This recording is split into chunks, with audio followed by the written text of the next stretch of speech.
Alright y'all, welcome back to the channel and do some more home defense testing, and today we've got another very interesting combination to try out, and I'm curious to see what this shell and particular shotgun setup can actually do together, since in theory these shells weren't even really designed for a shotgun in the first place. So this should be a rather interesting combination that I think should still be pretty capable, all things considered. But as for the shells I've got today, I picked up some of these, the Federal Premium 410 Personal Defense loads, but these are the 410 handgun loads. They're a 3-inch 5-pellet load of triple-aught buck, moving about 775 feet per second. Now yes, these are designed for use in something like your tourist judge revolvers and things like that, but I don't have a handgun that will take 410 shells, so we're going to run them through a shotgun today and see what they're actually capable of. Even though these are a self-defense, home defense type of load, some people prefer them out of a pistol of some description, but a lot of people have an old 410 shotgun sitting around as well. And it's really not a terrible home defense choice either. If you've got a good shell, then it is more than capable of getting the job done. A triple-aught buck pellet is still a triple-aught buck pellet. And here's what one of those shells looks like out of the box. Your typical 410 Federal stuff, but you can see one of those triple-aught pellets sitting up there. Nice shiny copper plating on them, so that may very well help our patterns out as well. So we'll see what they can do when we run them through a shotgun today. But as for the setup we're going to run them through, I brought out my Mossberg 500 410. Technically, yes, this is the turkey model, but don't be fooled. It's just camouflage and changeable chokes. It doesn't have any kind of special bore or anything like that to it. It's got a 24-inch barrel on it, and for the choke, I screwed in a regular old flush cylinder bore choke. So there's no constriction at all in this barrel right now. This should give us kind of as close as we can get to something like a revolver, just with a little more barrel length and potentially some more velocity, most likely. Either way, if you've got a cut off 410 shotgun or something, cylinder bore, this should give us a relatively close idea on what these 410 handgun loads are capable of from a shotgun platform. But as for today's test, we're going to run it the same as we usually do with these home defense style loadings. We're going to take 5 shots, so we're going to go 7 yards, 10 yards, 15 yards, 20, and 25 yards. That 7 to 25 is very much your standard home defense style range, from the same room to out in the driveway, and that should cover a lot of scenarios. And of course, all of our shots will be through the chronograph as well, so this should give us a very good idea on what these are capable of through a shotgun. So let's get you guys a view of these targets. We'll take all of our shots, and then we'll see how they actually performed.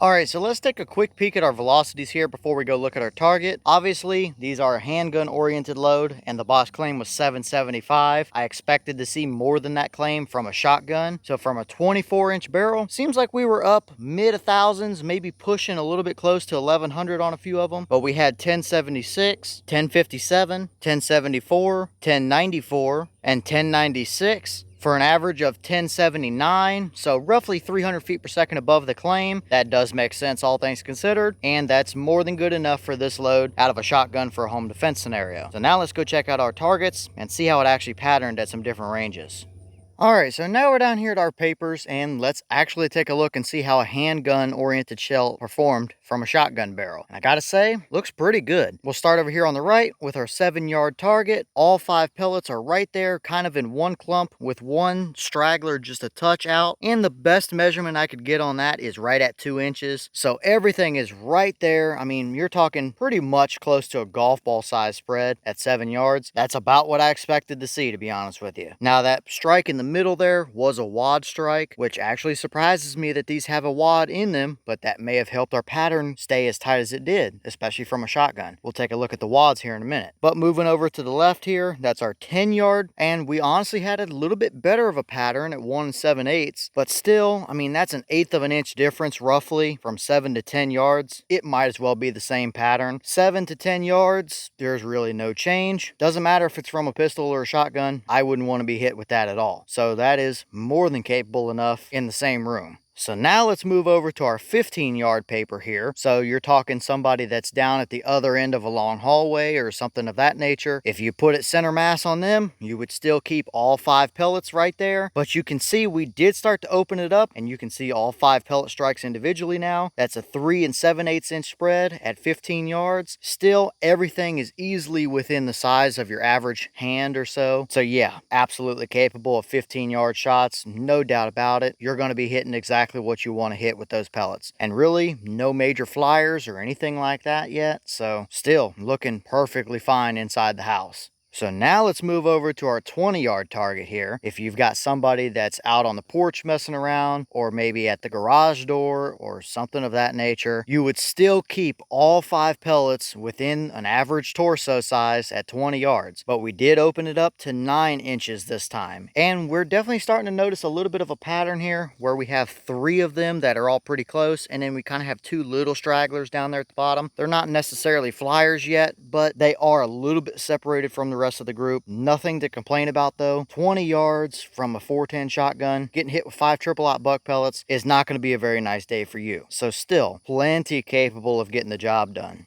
And now we'll move over here to our 25-yard target. If somebody's out there at your shed or out there at your car trying to break in and steal it or something of that nature, we still, once again, have all 5 pellets within the average human torso size, but we definitely continue to open our spread up. We're now at 11 7/8 from our farthest 2 points across, and we do start to pick up a little bit of a flyer here or there, but that's no surprise. It's a cylinder bore choke, so no constriction at all. There's really not much to help these stay tight and contained, especially in a 410 shell when they're all stacked in a straight line. But either way, if you can keep all 5 of them inside of your average human torso size at 25 yards, that is still a very bad day for whoever's trying to steal the Hellcat. I wouldn't hesitate to use that combo if that's what I had all day long. It is more than capable of getting the job done. So overall here today, for a 410 handgun load from a shotgun, I don't think we can really complain at all about that. It's 5 triple-aught buck pellets moving at almost 1100 feet per second. That's not going to be a good day for any intruder that ever tries anything. So if you've got an old 410 shotgun hanging around, this is not a terrible choice for it at all. I do definitely want to do a follow-up on this and maybe try them through some different chokes and see how they perform for somebody that's looking to use these particularly for a shotgun-oriented scenario. So let me know if that's something you want to see. But I gotta say, can't really complain about that. It could be from a single shot, it can be from a pump, it can be from an over-under or side-by-side or whatever the case is. If you want a little bit lighter recoiling shell that's going to be hitting an intruder with multiple different projectiles, that's not a bad option at all. I wouldn't hesitate to grab it if it's what I had. Absolutely. That's gonna get the job done any day of the week.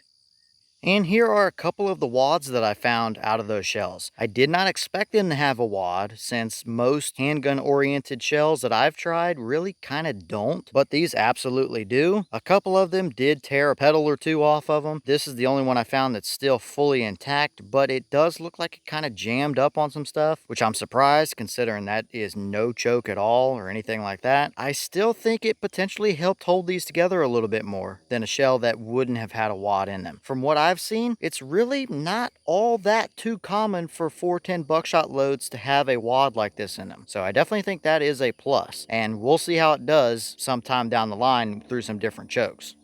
Alright y'all, well, what did you think about those results right there? For a 410 buckshot load, that's kind of designed for a handgun application, I don't think we can complain too much there. I definitely would not want to be the intruder on the other end of that barrel, that's for sure. Seems like anything from the same room to the driveway, it's going to be more than capable enough of getting the job done. And for somebody that maybe wants a little bit less recoil than a 12 gauge buckshot load, or maybe feels a little more comfortable with a shotgun oriented platform over a handgun or whatever the case would be, but still doesn't like recoil or whatever, if you're an older person that might have a single shot 410 or a over under or something that has it kind of by the door, this is not a terrible option for you at all. It doesn't matter that it's a 410, it's still a triple-aught buck pellet at almost 1100 feet per second. It's not going to feel very good, and with that kind of a pattern, that's a cylinder choke, so that's probably going to be about as big of a spread as what you can get if you're running it through a shotgun platform. So really, not a whole lot to complain about or argue with there. But let me know what you think down in the comments. Is that about what you expected to see? Were you a little surprised one way or the other? Have you tested any of those federal 410 handgun shells from a shotgun or from something like a Judge revolver? And what have you seen as far as performance goes? Is this a combination or a shell? Or would you even use 410 in general for a home defense type of scenario? Is that something you would trust in your house if it came down to it? And maybe what other defensive oriented shells do you want to see? Both 12 gauge, 20 gauge, 410, whatever the case would be. Let me know all that down below. But with that being said, I've got some more testing to get done for you guys, so I'm going to get back to it. As always, we have the channel Instagram as well as the mailbox where you can send stuff if you'd like. All the information will be in the description if you're interested in it, but I'm going to get back to it, so I'll see you all in the next one.